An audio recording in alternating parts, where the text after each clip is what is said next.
Desde la ciudad autónoma de Buenos Aires transmite AM 1010 Onda Latina, sonido e imagen hacia los 8 puntos cardinales del planeta Tierra. Artes visuales, vanguardias y colectivos artísticos.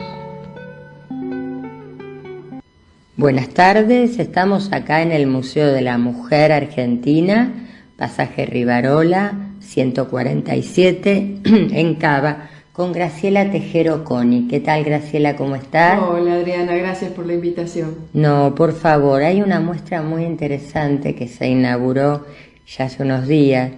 Sufragismo, más de 200 años de lucha. ¿Para qué quisimos votar las mujeres? Y yo te hago esa pregunta. Bueno, le pusimos ese título bien con la intención de provocar la reflexión, ¿no? En un año tan electoral que vamos a tener en la Argentina, con incluso elecciones diferidas según el distrito y demás. O sea que los argentinos y argentinas nos las vamos a pasar votando en el año 2025. Y la pregunta es, desde el punto de vista histórico, las grandes luchas que las sufragistas llevaron adelante con gran sacrificio. Hay que pensar que tanto en Estados Unidos, sobre todo en Gran Bretaña, donde se utilizó el ejercicio de la violencia como una violencia legítima de defensa a la opresión que las mujeres sufrimos, las mujeres fueron llevadas a la cárcel, sufrieron torturas, o sea, la represión, que es algo que tenemos en nuestra práctica cotidiana en los últimos días, inclusive muerte, porque una de las piezas de video que están en la muestra es el sepelio de Emily Dickinson, que perdió la vida en la pista de caballos, pidiéndole al rey Jorge el derecho al sufragio.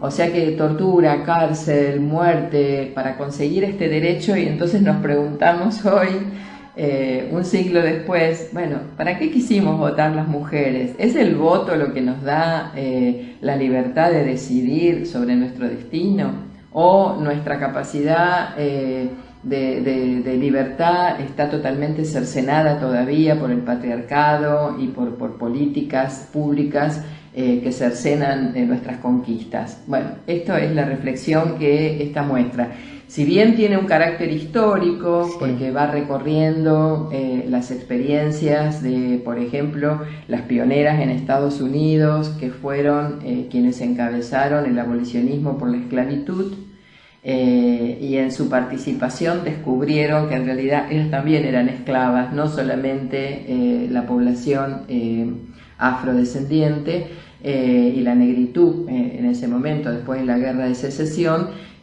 sino que ellas mismas eran esclavas y que tenían que organizarse como mujeres. Y ahí viene la famosa reunión de Seneca Fall de 1848, donde estas feministas pioneras en Estados Unidos empiezan a organizarse como tales, ¿no? Con conciencia para sí sería, que dieron de alguna manera el puntapié para el sufragismo como una de las principales reivindicaciones del momento. No solo el voto, el derecho a estudiar, el derecho a tener libertades y democracia en los vínculos familiares, libertad para no ser explotadas en la prostitución. O sea, ya en aquel entonces aparecen las reivindicaciones de las mujeres. Y el derecho al trabajo, ¿no? Fundamentalmente a ser reconocidas de un trabajo digno e independiente de los varones. Las mujeres siempre trabajamos, toda la vida. Estamos hablando de trabajo remunerado, trabajo independiente. Esto también, principio de siglo, tuvo un pliego de reivindicaciones muy importantes y de luchas enormes, ¿no? Sí. Tan próximas estuvimos al Día Internacional de la Mujer, 8 de marzo, donde el protagonismo lo tuvieron grandes masas de mujeres trabajadoras luchando por el descanso dominical, las 8 horas, o sea, cosas que iban de la mano con las luchas laborales del movimiento obrero. Es una muestra muy necesaria incluso para que la vean muchas chicas jóvenes, ¿no? Que a veces quizás o desconocen o manipuladas por el poder, no saben cómo se llegó hasta acá, ¿no? Que fue toda una lucha, que hubo muchas mujeres que perdieron su vida para que, en primer término, bueno, podamos votar, y después de votar, ¿qué, no? El derecho democrático a votar, los y las argentinas sabemos que tiene un valor inmenso después de haber sufrido desde la década del 30 dictadura tras dictadura, y ni hablar de la última dictadura genocida del 76. Por lo tanto, el derecho democrático de votar para nosotras tiene un valor inmenso. El tema es que a veces se da por sobreentendido que la democracia es solo el voto.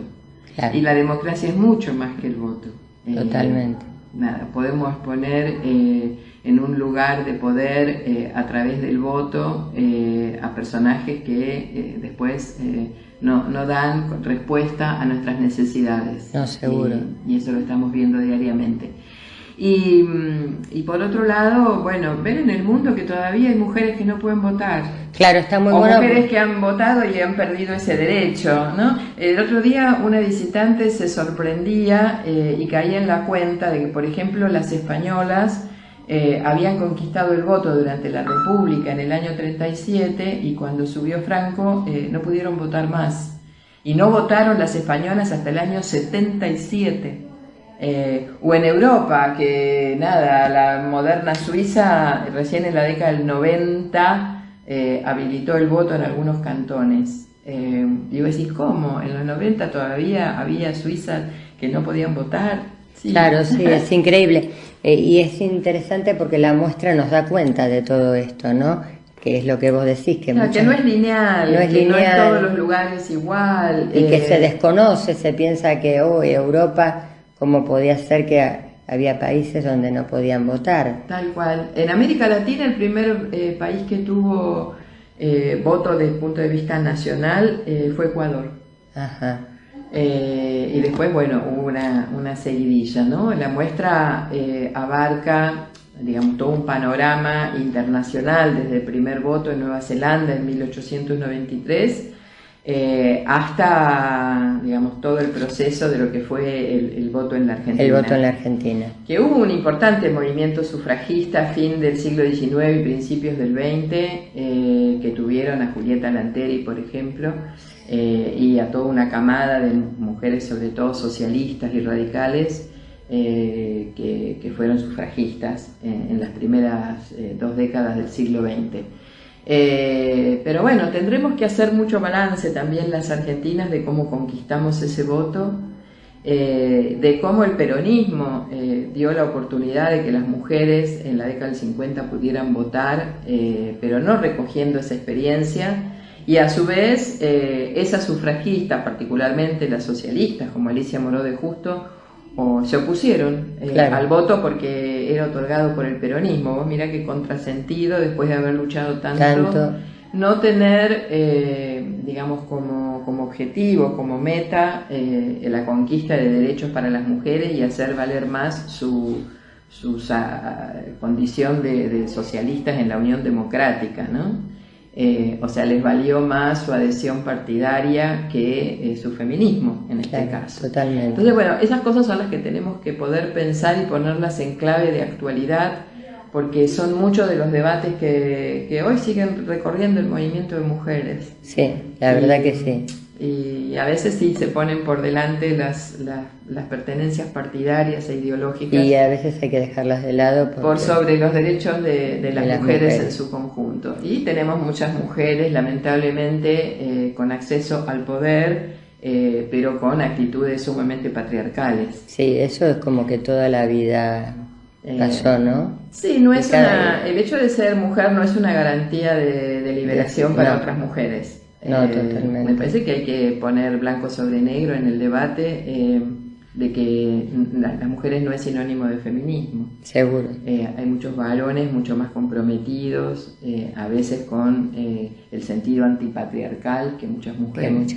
Así que bueno, es una muestra que, siendo de carácter histórico, lo que convoca es a la reflexión de cómo esa historia nos puede alumbrar reflexiones para la Para la actualidad. actualidad, Para la perfecto. actualidad, exacto. Bueno, como curadora, contanos hasta cuándo está la muestra.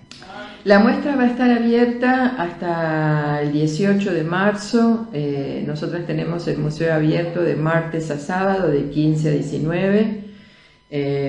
Tenemos la suerte de tener en el patrimonio del museo una urna original del primer voto de las mujeres en la Argentina, que fue donación de la provincia de Santiago del Estero, y hemos hecho de esa urna un hecho práctico de la muestra, que es que quienes la vienen a visitar deben dejar sus opiniones en la urna, dejar sus opiniones por escrito en la urna, y para nosotras es un aliciente muy grande para poder seguir trabajando en el museo con las ideas, sobre todo de las jóvenes que pasan a visitarla.